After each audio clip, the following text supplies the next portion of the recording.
வணக்கம்.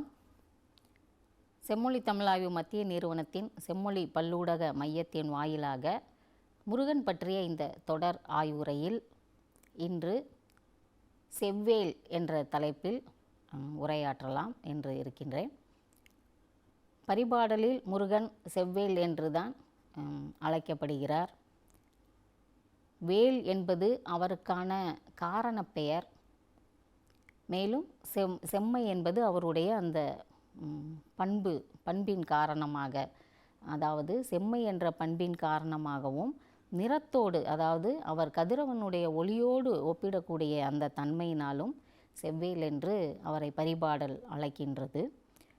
பொதுவாக இந்த வேள் என்பதற்கு வேளீர் என்ற சொல்லை நாம் அறிந்திருப்போம். வேளீர் என்பவர்கள் தமிழகத்தை ஆண்ட குறுநில மன்னர்கள்.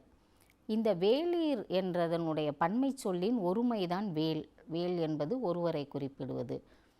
இந்த வேள் என்ற இந்த குறுநில மன்னர்கள் இவர்கள் தமிழகத்தை எந்த வகையில் ஆண்டார்கள், தமிழக அரசியல் கட்டமைப்புக்கு இவர்களினுடைய பங்களிப்பு என்ன என்பதை மு. ராகவையங்கார் தன்னுடைய வேளீர் வரலாற்றில் மிக விரிவாக குறிப்பிடுகின்றார்.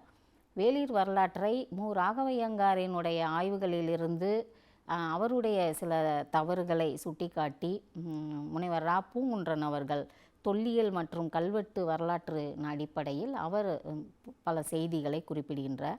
அந்த வகையில் வேளீர் என்பவர்கள் தமிழ் நிலத்தின் திணைக்கு உட்பட்ட தலைவர்களாக எழுச்சி பெற்றவர்கள் என்பதாக நாம் அறிய முடிகிறது. நமக்கு கடையெழு வள்ளல்களில் நாம் பாரி குறிஞ்சி திணைக்குரிய வேளாக அவரை பார்க்கலாம். காரியை நாம் முல்லை திணைக்குரிய மலையமான் திருமுடிக்காரி முல்லை திணைக்குரிய ஒரு வேள் என்ற நிலையில் அவரை பார்க்கலாம். அதுபோன்று ஆய் அண்டிரன் என்பவன் நம்முடைய குமரி முனை பகுதியை ஆண்ட பொதிகை மலையோடு தொடர்புடைய ஒரு குறிஞ்சி நிலவேந்தன்.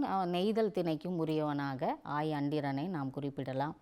அதுபோன்று பல வேளீர் பற்றிய செய்திகள் நமக்கு சங்க இலக்கியத்தில் விரவி கிடைக்கின்றன.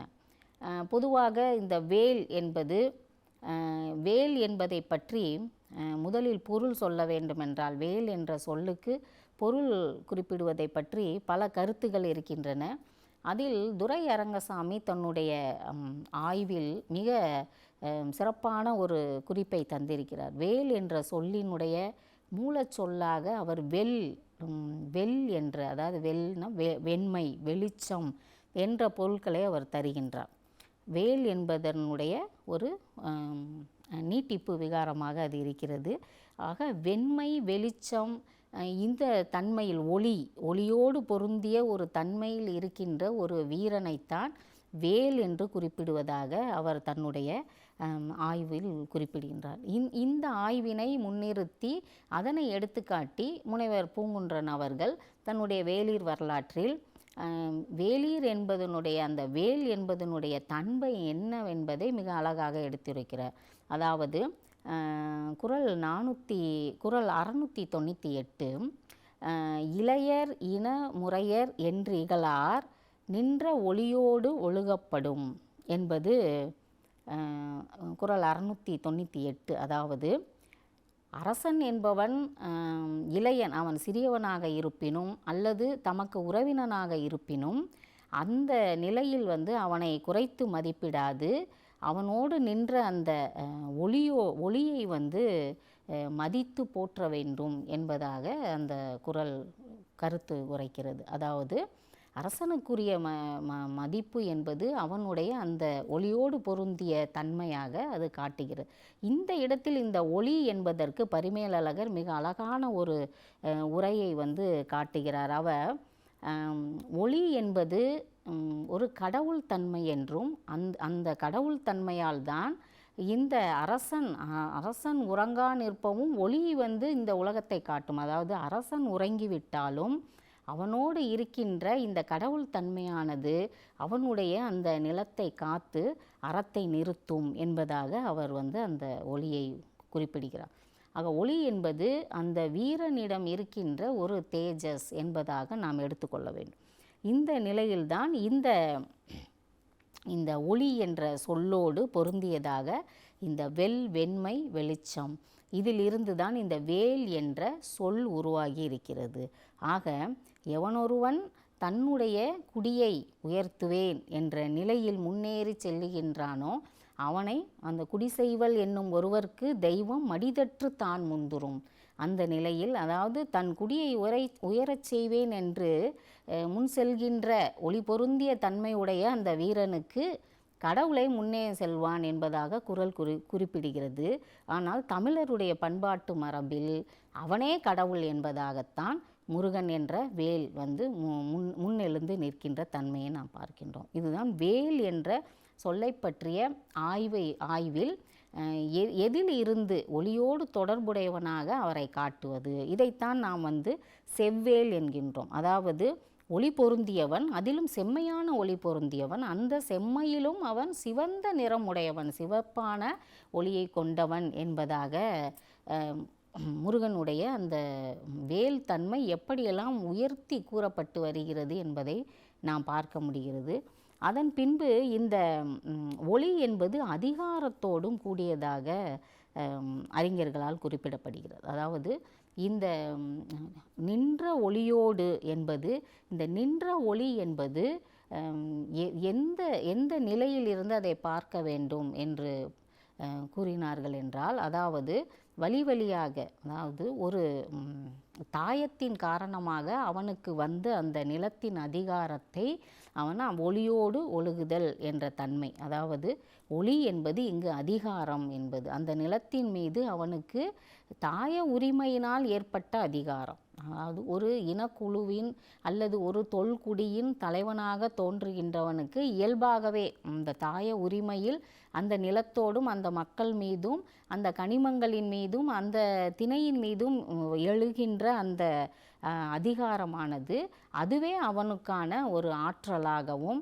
அவனுடைய ஒளி பொருந்திய அந்த அறத்தை காக்கின்ற தன்மையாகவும் நிற்கும் என்பதாக இந்த ஒளி பொருந்திய தன்மை கடவுளுக்கு நிகராக கூறப்படுகின்றது. அந்த நிலையில்தான் செவ்வேல் என்பதாக அவருக்கு இந்த பெயர் பொருந்துகிறது.